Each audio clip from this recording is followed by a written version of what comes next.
Have you ever missed a moment that you just couldn't take back? Not because you didn't care, but because you were just too tired or too busy. Hi friends, I'm Betsy, and I want to welcome you to Moments to Ponder. If you're interested in learning more from the Bible but sometimes struggle to know how it connects to your everyday life, you've come to the right place. This podcast is designed for those that struggle with shame, belonging, and feelings of not being enough to finally understand how to apply the Bible into your life so that you can live confidently alongside Jesus in your home, work, and relationships. In this episode, we'll talk about why so many of us feel like joy has faded, not because it's gone, but because we've been moving so fast, we haven't noticed it. We'll see how we don't usually lose joy, we rush, and we miss the moments where God is inviting us to experience it. When we stop and tell stories, we mark God's faithfulness, and that's when joy settles deeper and stays. Welcome. This is episode 175. When I was in high school, I was given the opportunity to go to the Holy Land. For 2 weeks, we traveled all over from Galilee to Bethlehem, spending the most time in Jerusalem. One night, our leader offered to take a few of us out into the city, but I was so tired. I decided to stay back at the hotel and just go to bed. In the morning, I discovered that they had gone on top of the walls of Jerusalem and looked out over the city. It was a memory they would never forget. And I missed it. I didn't miss it because I didn't care. I missed it because I was tired. As a mom, I've missed so many more moments because of this. And I've missed others because I didn't allow myself to just enjoy what was happening. I felt like I needed to make sure the kitchen was tidied up, or I had to get that email out, or there was just something on my to-do list and I felt I had to get to it. No one told me I couldn't take time or enjoy moments, but somehow I had convinced myself that I just didn't have time. And, as with many of you, it soon felt like the tasks outweighed everything else, and my heart was heavy with it. Over time, it felt like joy just disappeared. The truth is, we don't lose joy, we rush past it. It's not that joy isn't there. I mean, how many moments have you rushed past because you just felt you had to do something else? There's just too much to do to sit around and savor that cup of coffee or spend an extra few minutes on a call with a friend. It's so easy to let the to-dos rule our lives, and soon our lives can feel joyless. So, I literally gave myself permission to make space to enjoy moments a few years ago. I mean, I did. I even had a permission slip on my wall. It's still there, and it reminds me I can take the time. And you know what? I discovered that in taking the time for joy, I still got everything else done, but I wasn't as tired or frenzied or even overwhelmed in the process. Somehow, making moments for enjoying joy helped me with everything else. Dear one, joy isn't something we stumble into. It's something that we make space for. All Christ followers have joy. It's a fruit of the Spirit. Yet so many of us would probably say that we haven't felt it in a while. And I wonder if it's because we misunderstand what joy actually is. The kind of joy we're talking about isn't a quick, happy moment you squeeze in between to-dos. That's temporary. Biblical joy is a deep-seated contentment and calm delight rooted in God's presence, grace, and promises, rather than in temporary circumstances. And it's the kind of joy that God speaks of, that is in His presence, that even when grief and hard times come, there's a knowing of something deeper. It's the stability of His love and grace. It's the wonder of forgiveness and a future. It's everlasting love that never wavers. It's a fruit of his presence, deep-seated contentment and calm delight rooted in God. This kind of joy isn't rushed, it's experienced. And this is exactly what we see in Nehemiah 12. Not just that the work was done, but joy being experienced. In the beginning of chapter 12, Nehemiah shares another list. It's the lineage of priests and Levites from the time of Zerubbabel all the way to Ezra. It's there to serve as a reminder of why all this has taken place. Worship at the temple. Without the Levites and priests, the sacrifices couldn't be offered, which were a key element in their relationship with God.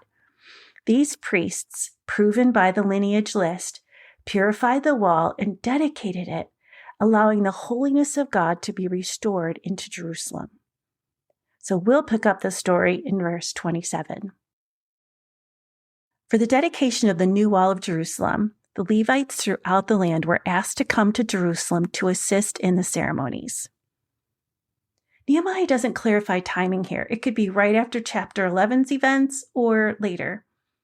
Whatever time has passed, Nehemiah has called everyone together to celebrate all the work they have done. It's time to dedicate these walls, not only to formally set them apart as important, but to formally acknowledge God's hand upon their city. Let's continue. Levites throughout the land were asked to come to Jerusalem to assist in the ceremonies. They were to take part in the joyous occasion with their songs of thanksgiving and with the music of cymbals, harps, and lyres. The singers were brought together from the region around Jerusalem and from the villages of the Naphtalites.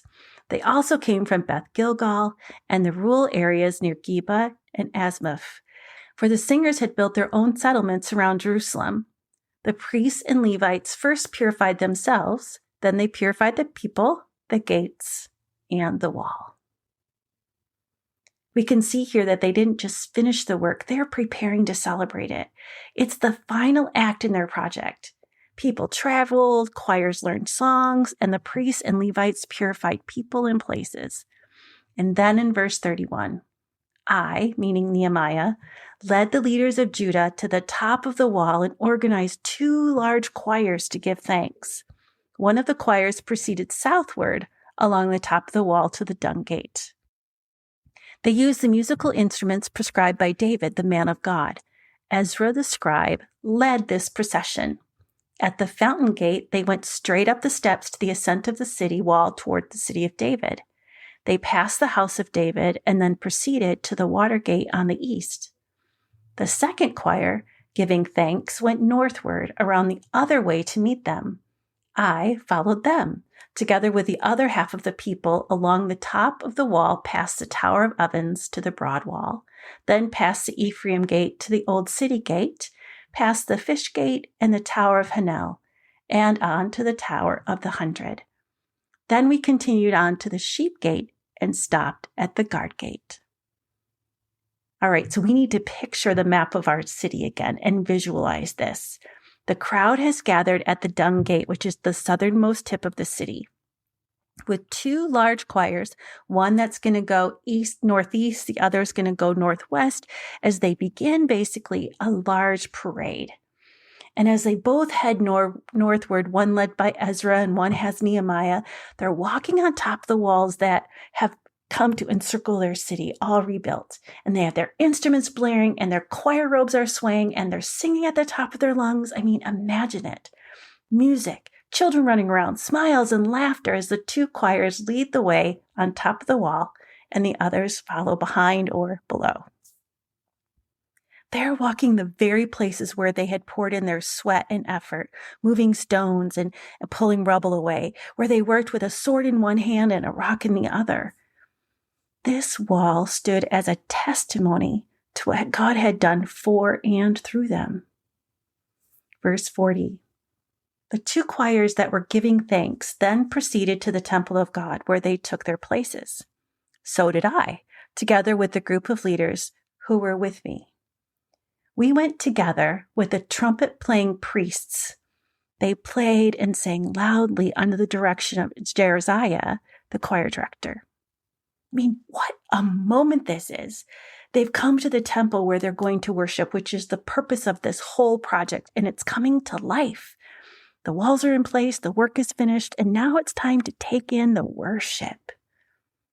Nehemiah just didn't finish the wall and move on. He had the next thing to do on his list. He stops, makes space, and celebrates along with all the people. Verse 43. Many sacrifices were offered on that joyous day, for God had given the people cause for great joy. The women and children also participated in the celebration, and the joy of the people of Jerusalem could be heard far away. For me, this is the key verse in the chapter. This joyous day. The word here for joy is shemha, which means rejoicing. For God had given the people cause for great joy, and it was so loud and so full that it could be really heard far, far away. I live a few blocks from our local high school football stadium, and during the season, we can hear the band and the crowd as they cheer on their team. And I kind of wonder if it sounded a bit like that. Roars of joy and clapping and music. This passage is reminding us that joy isn't just squeezed in. It's chosen. They could have just moved into the city and began life, occasionally looking at the walls and remembering what they'd done. But instead, they took time to celebrate what God had done. How often do we do the opposite? We finish the thing, check the box, and move right on to the next. I mean, I'm guilty of this.